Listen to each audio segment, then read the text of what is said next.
E-Classroom, sponsored by রাষ্ট্রীয় মাধ্যমিক শিক্ষা অভিযান, ত্রিপুরা রাজ্য মিশন।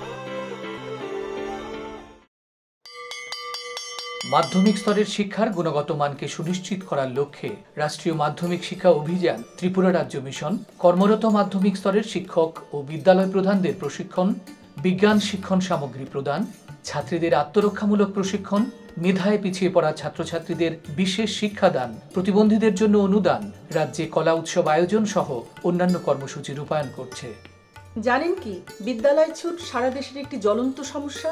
এই সমস্যা সমাধানে রাষ্ট্রীয় মাধ্যমিক শিক্ষা অভিযানের উদ্যোগে আগামী 1 জানুয়ারি থেকে সপ্তাহব্যাপী বিদ্যালয় ফিরে চলো কর্মসূচি গ্রহণ করা হয়েছে।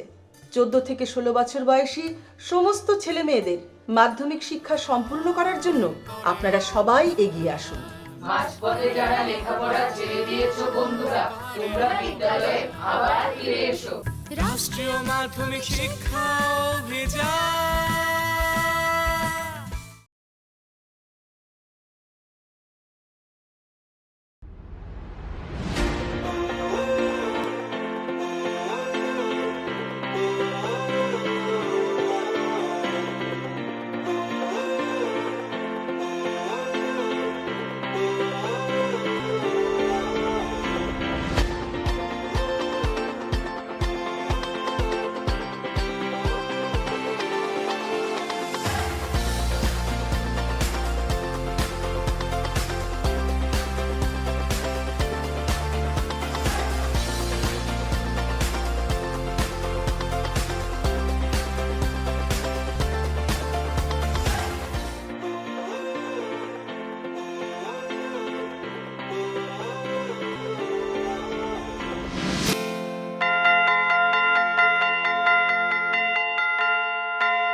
Hello students. Hello ma'am. Sit down. Thank you ma'am. How are you? We are fine. How are you? Okay, fine. আচ্ছা, tell me, তুমি এইখানে কিভাবে এসছো? আমি এখানে গাড়ি দিয়ে এসছো। ভেরি গুড, বসো। আজকে টিফিন নিশ্চয়ই করেছো? Yes ma'am. টিফিনটা যে মা কিসের উপরে রেডি করে? ফুডটা যে প্রিপেয়ার করে গ্যাসে প্রিপেয়ার করে। ভেরি গুড, বসো। রাত্রেবেলা নিশ্চয়ই আমরা সুইচ অন করি, লাইট, ফ্যান সুইচ অন করি। আমাদের যে চারপাশে যত ইন্ডাস্ট্রি আছে এগুলো রান করে কিসের জন্য? এই যে ইলেকট্রিসিটি দিয়ে। তারপরে ফুয়েল, এই যে গাড়ি করে আসছো, তা all this things are what? Energy resources. Very good. তাহলে how can energy resources be classified? Anybody? Yes, you? It can be classified into two groups. Two groups. Yes. Okay, very good. Sit down. Can you, what are they? Yes, you? Renewable resources and non-renewable. Renewable resources and non-renewable resources. Okay. Can you please give me some examples of renewable resources? Okay, you. Yes. Air. Solar light. Solar, Sun. yeah, solar energy, Solar or light energy, Sound or energy. wind energy, sound energy. Thermal Okay, power energy. thermal power energy. Okay, sit down. Just see. Okay, renewable resources: flowing water, wind, biomass, geothermal, tidal energy. What is this? It is a wind energy. Wind energy is converted to what? Electricity. Then this is the dam. You just see the picture. This is the dam. What is generate? Hydroelectricity. Very good. Now, evaluating of natural resources. Just see, 91% is the non-renewable resources, but only 9% is renewable resources. Okay. Oil is 40%, coal 22%, natural gas 22%. And hydropower, geothermal, solar energy, wind energy, all these are 5%, and biomass is 4%. If I cut all these wires, what will happen? Our life become very healthy. Isn't it? এই তারগুলো যদি আমি কেটে দিই, দেখো আমরা সব disconnected হয়ে যাবে। আমরা এখন এত সিভিলাইজড, এত আমরা এনার্জির উপরে ডিপেন্ডেন্ট হয়ে গেছি যে আমাদের মানে আমরা চিন্তাই করতে পারি না, ঠিক আছে না? তাহলে আজকে আমরা এখন এই জায়গাতে এসেছি যে মানে আমাদের চিন্তা করার বিষয় এখন যে কোন এনার্জিগুলো আমরা বেশি ইউজ করব, কোন এনার্জিগুলো কম ইউজ করা উচিত। কিন্তু দেখা গেছে এর আগের ইয়েতে দেখিয়েছি স্লাইডে যে নন রিনিউয়েবল রিসোর্সেস এটা আমরা 91% ইউজ করছি, বাট রিনিউয়েবল রিসোর্সেস আমরা অনলি 9% ইউজ করছি, খুব কম। এখন আমাকে বলো তোমরা এই নন রিনিউয়েবলের অর্থটাকে বলতে পারবে? What is the meaning of non renewable? Yes you. That can't be renewed. That can't be renewed মানে কি, যেটাকে বসো, গুড, ভেরি গুড। তো আজকে আমাদের টপিক আমরা বলছি নন রিনিউয়েবল রিসোর্সেস।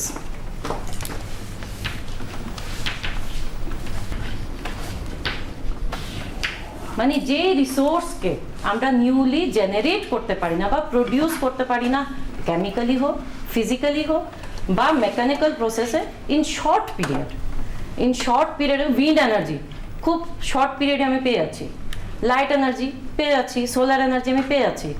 কিন্তু কিছু কিছু এরকম রিসোর্স আছে যেগুলো আমরা শর্ট পিরিয়ডে জেনারেট করতে পারি না, কেমিক্যালি, ফিজিক্যালি বা মেকানিক্যালি। ওগুলোকে আমরা বলছি নন রিনিউয়েবল রিসোর্সেস, ঠিক আছে? এই নন রিনিউয়েবল রিসোর্সেস তিনটে পার্ট আছে, এগুলো হচ্ছে কোল, petroleum and natural gas.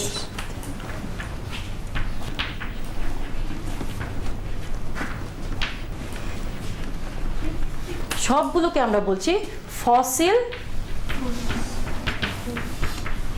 Fuels, সবগুলোকে আমরা বলছি ফসিল ফুয়েলস। এখন এই যে ফসিল ফুয়েলস এগুলো কিভাবে হয়, ঠিক আছে? এই যে আর্থকুয়েক হয় তখন কি হয়েছে, অনেক বছর আগে যেসব লিভিং প্লান্টস, অ্যানিমালস যেগুলো মাটির তলায় দিনের পর দিন মাটির তলায় চলে যাচ্ছে, এগুলো ন্যাচারাল প্রসেসে এগুলো কনভার্টেড হয়ে যাচ্ছে কিসে, ফসিল ফুয়েলসের উপরে। কিসের জন্য কনভার্ট হচ্ছে, যত ওটা ডিপ বারিড হচ্ছে নিচে, ডেড প্লান্টস, ডেড অ্যানিমালসগুলো নিচে যাচ্ছে, তত ওদের মধ্যে কি হচ্ছে, প্রেশারটা হাই হচ্ছে আর টেম্পারেচারটা ইনক্রিজ হচ্ছে। এর ফলে কি হচ্ছে, এই যে dead animals, dead plants, dead cells, all this are converted to fossil fuels. Clear? Oil, natural gas, coal বা derived from remains of marine plants and animals, absence of oxygen। আমরা কি মাটির নিচে যত যাচ্ছি অক্সিজেন কি কমে যাচ্ছে, মাটির উপরে তো অক্সিজেন পেয়ে যাচ্ছি, কিন্তু যত যখন এই ডেড অ্যানিমালসগুলো যত নিচে চলে যাচ্ছে অক্সিজেন কিন্তু ওরা পাচ্ছে না, ঠিক আছে? এইভাবে কিন্তু কি হয়, ফসিল ফুয়েলগুলো তৈরি হয়। তো ফার্স্টলি তোমরা সবাই কোল দেখেছো? কোল আমরা আছে আমাদের বাড়ি ঘরে আছে, in the form of charcoal আর কি। হ্যাঁ, তো প্রথমে আমি জিজ্ঞেস করব হোয়াট ইজ কোল, কোলটা কি? আমাদের ফার্স্ট ডিসকাশন হবে অ্যাবাউট কোল। কোলটা হচ্ছে mixture of hydrocarbon. And what is hydrocarbon? Hydrocarbon হচ্ছে কার্বন অ্যান্ড হাইড্রোজেনের combination, compound of hydrogen and carbon along with oxygen also, এগুলোকে আমরা বলছি হাইড্রোকার্বন। তো what is coal? Coal is nothing but it is a hydrocarbons, মানে combination of carbon oxygen আর maximum হচ্ছে carbon. তাহলে এই যে কোল ফর্মেশনটা কিভাবে হচ্ছে, সোয়াম্পি এরিয়া যেখানে এই যে সলিড ফসিল ফুয়েলস মানে plants, land plants that leave 300-400 millions years ago, তারপরে সাবজেক্টেড টু মানে যত ওটা নিচে চলে যাচ্ছে, হ্যাঁ, আর্থকুয়েকের জন্য এটা নিচে চলে যাচ্ছে, ততক্ষণ এই হিট আর প্রেশারের জন্য এগুলো কিসে, কোলে কনভার্ট হয়ে যাচ্ছে। ল্যান্ড প্লান্টস অ্যান্ড অ্যানিমাল, যত মানে আর্থ ক্লাস্টার অনেকগুলো লেয়ার আছে, যখন একটু উপরের দিকে থাকে তখন আমরা এক ধরনের কোল পাই, আরেকটু নিচে যখন যায়, মাটির আরেকটু নিচে যখন যায় আরেক ধরনের কোল পাই, আরেকটু নিচে গেলে আরেক ধরনের পাই, এরকম করে কোল ফর্মেশন হয়। দেখো ইউর নেক্সট স্লাইড, এই দেখো সোয়াম্প এনভায়রনমেন্ট, এখানে যে ছোট ছোট প্লান্টসগুলো যেগুলো হয়েছে মাটির নিচে গেছে, এখান থেকে যে কোলটা পাচ্ছি, কোল হচ্ছে 4 টাইপস অফ কোল। কোল আমাদের 4 রকমের কোল আছে, peat coal, lignite, bituminous and anthracite. There are 4 types of coal. এটা ডিপেন্ড করছে what is the percentage of the carbon, কার্বনের পার্সেন্টেজের উপরে এগুলোর নাম দেওয়া হয়েছে। যত এগুলো উপরে থাকছে এগুলোর কার্বনের পার্সেন্টেজটা কম। মানে পিট কোল, প্রথমে আমি একদম প্রথম উপরে সারফেসে পেয়ে যাচ্ছি পিট কোল, আরো মাটির নিচে যাচ্ছে যখন তখন আমি পাচ্ছি লিগনাইট কোল, আরো যখন নিচে যাচ্ছে তখন বিটুমিনাস, আরো একদম লাস্টে যেটা মেটামরফিজমের প্রসেসে এটা কনভার্টেড ইনটু অ্যান্থ্রাসাইট কোল। তাহলে দ্য পার্সেন্টেজ অফ কার্বন, তাহলে এই যে কোল যে ক্যাটাগরি, 4টে ক্যাটাগরি, এটা ডিপেন্ড করছে কার্বনের কতটুকু পার্সেন্টেজের উপরে। পার্সেন্টেজগুলো একটু নোট ডাউন করে ফেলো।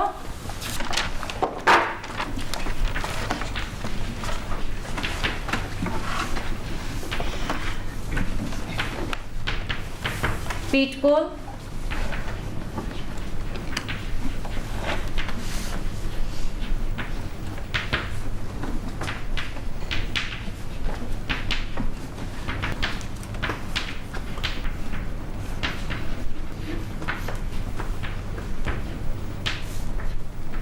এই যে পিট কোল তার পার্সেন্টেজ খুবই কম, less than 37, then lignite 38 to 40%, then bituminous 78 to 87%, and anthracite is 97 to 98%.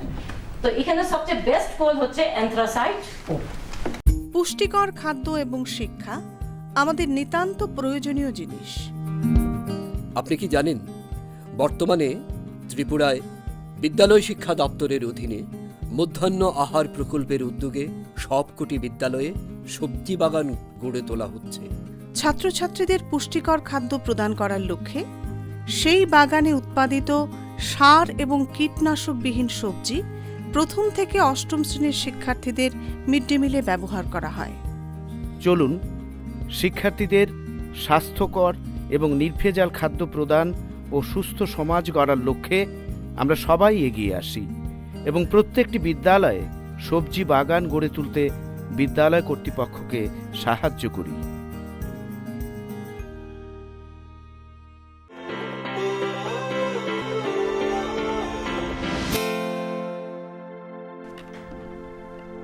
দেখো পিট কোল, যেটা অ্যাকচুয়ালি কোল না, পার্শিয়ালি ডিকেড, এটা হিট অ্যান্ড প্রেসার পেয়ে এটা ব্রাউন কোল লিগনাইট কোলে কনভার্ট হলো, তারপরে again heat and pressure bituminous coal and then anthracite coal. এই anthracite coal is the best quality of coal. এটার মধ্যে কার্বনের পার্সেন্টেজ ম্যাক্সিমাম 98%, 97 to 98% এর মতো কার্বন থাকে। ঠিক আছে? And now what is the use of coal? এই যে তুমি বললে যে টিফিন মা যে বাড়িতে রান্না করে, অনেকে গ্যাস ইউজ করে, অনেকে বায়োগ্যাস ইউজ করে, অনেকে কোলও কিন্তু ইউজ করে কুকিং পারপাস। তো domestic and industrial fuel. Then thermal power plant, বড় বড় থার্মাল যেখান থেকে ইলেকট্রিসিটি জেনারেট করা হয় through coal. And metallurgical use, এটা সবচেয়ে important.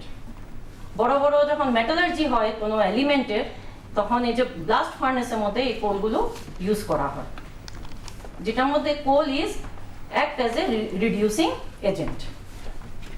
Then it is also prepared for the synthetic oil and synthetic natural gas. Synthetic oil আর synthetic natural gas এর জন্য কোলটা ইউজ করা হয়। Now advantages: ample supplies 225 to 900 years, তারপরে high net energy yield, এগুলো হচ্ছে সব advantages. Low cost with huge subsidies. Mining and combustion technology well developed. Air pollution can be reduced with improved but adds cost.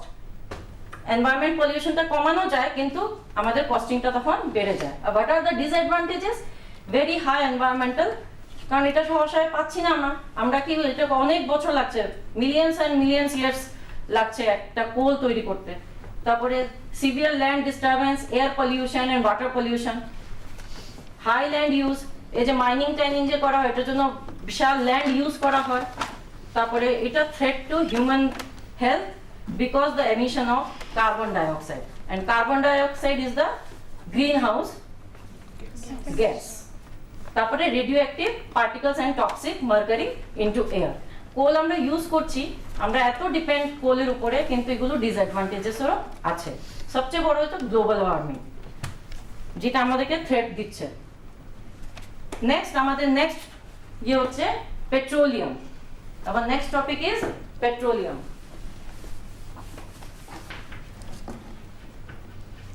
Petroleum দেখো এখানে Petra, আমি যদি এটাকে ইয়ে করি Petra plus oleum, Petra means rock and oleum means oil.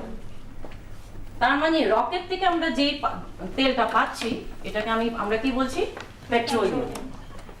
এজন্য এটাকে অনেক সময় রক অয়েল বলা হয়, মিনারেল অয়েল বলা হয়, ক্রুড অয়েল বলা হয়, আর এটা অনেকটা দেখতে ব্ল্যাক থিক, ঠিক আছে। তো petroleum is also mixture of hydrocarbon, mixture of ethane, methane, propane. এটা actually complex mixture of solid, liquid and gaseous state of hydrocarbons. এখন পেট্রোলিয়ামটা কোথায় হয়?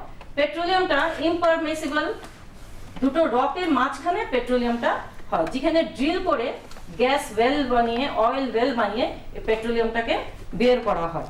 আমাদের ইন্ডিয়াতে কোথায় আছে? আসামে আছে, ঠিক আছে না, আসাম মাকুমে আছে।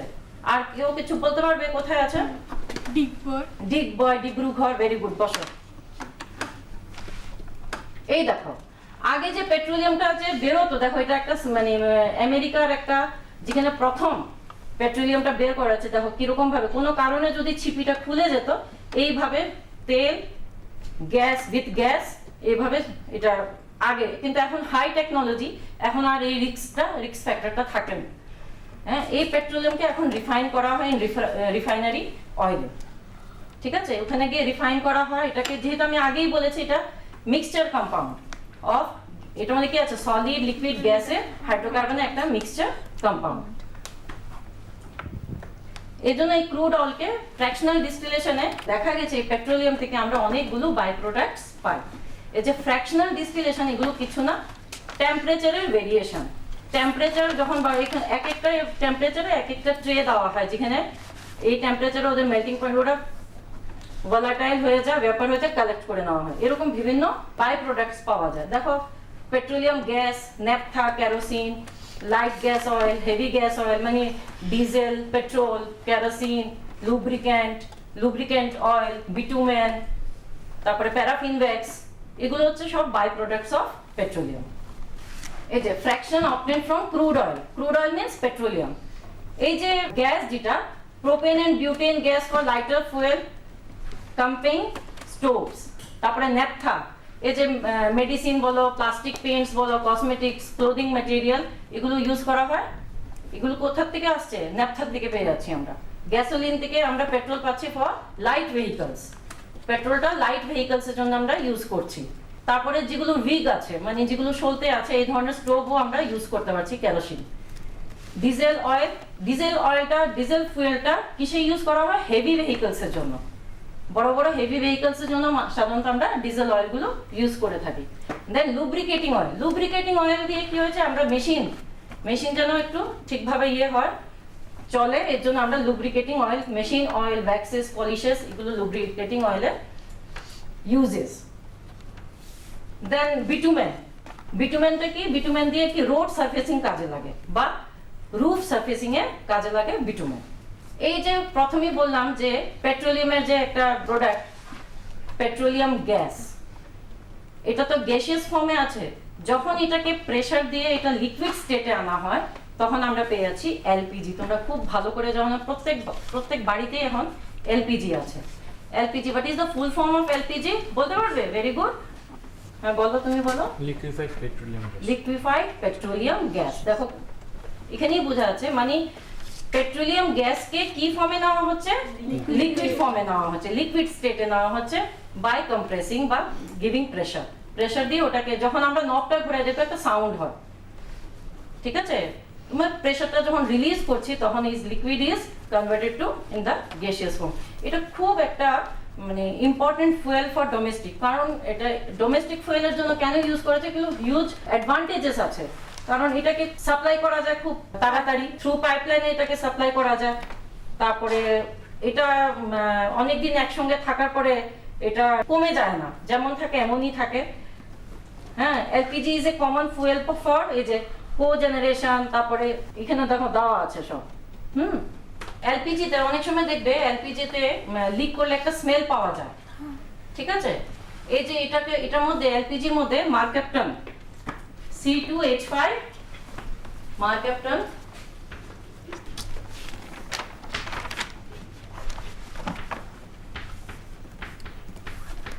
এই গ্যাসটা দেওয়া অর্থ হলো কি যেন আমরা ডিটেক্ট করতে পারি কোনখানে লিকেজ হয়েছে কিনা।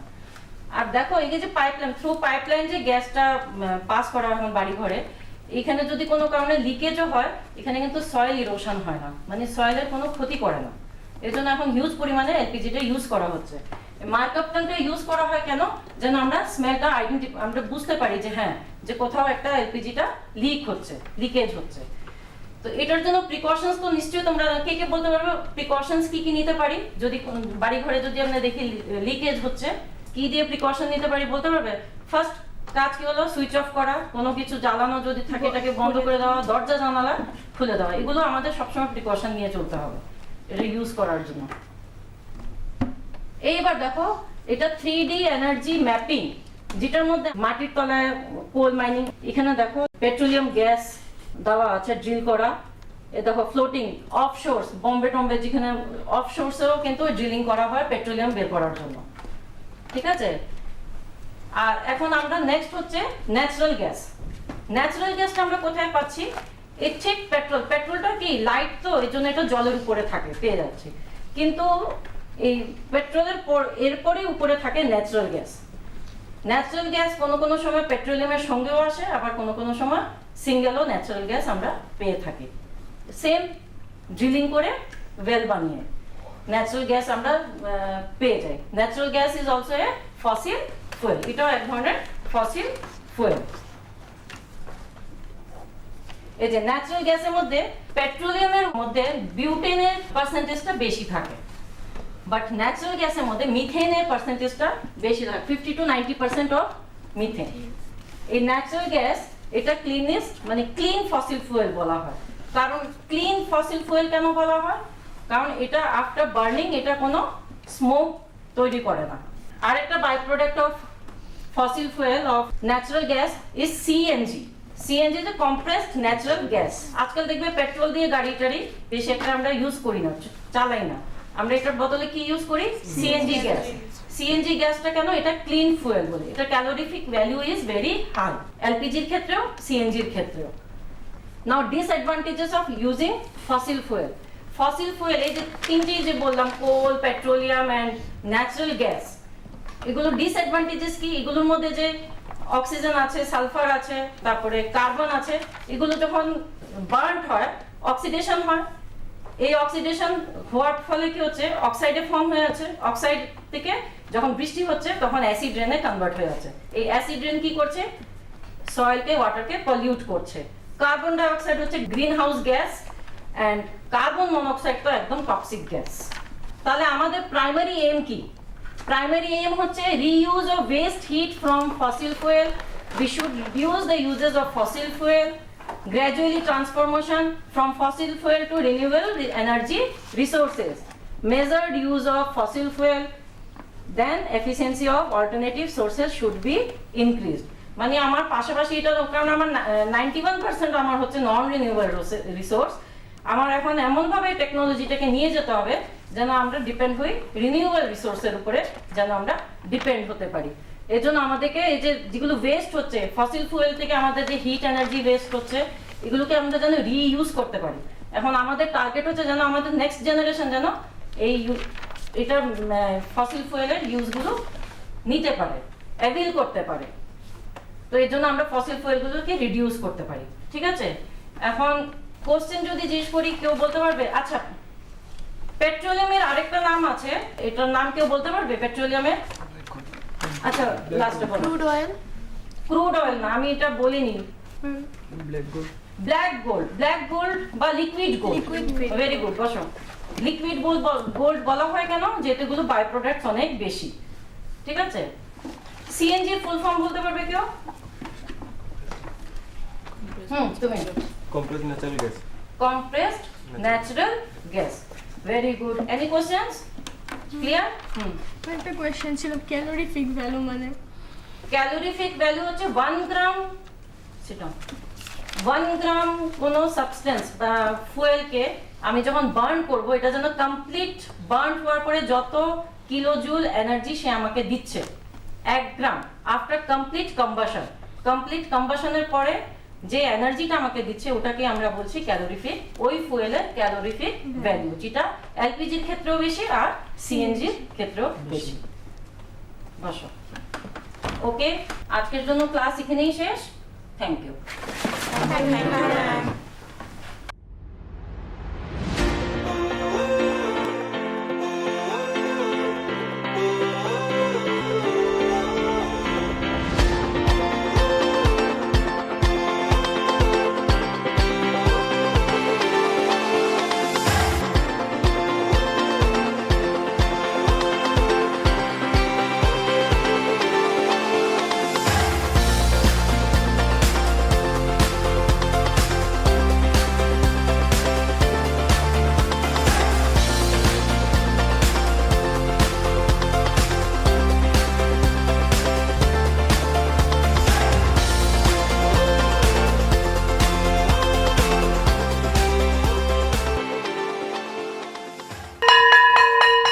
ড্রপ আউটের ঘুচিয়ে ক্ষত, স্কুলে পড়ুয়ার বাড়ছে ভিড়, সর্বশিক্ষা মিড ডে মিলে স্কুল সকলের আশার নীড়।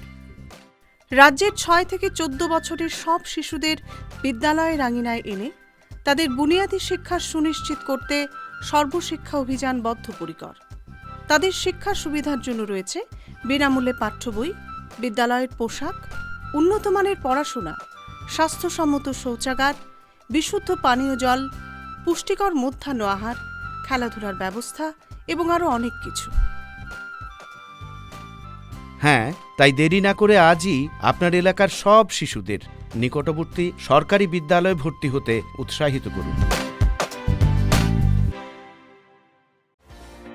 E-Classroom was sponsored by রাষ্ট্রীয় মাধ্যমিক শিক্ষা অভিযান, ত্রিপুরা রাজ্য মিশন।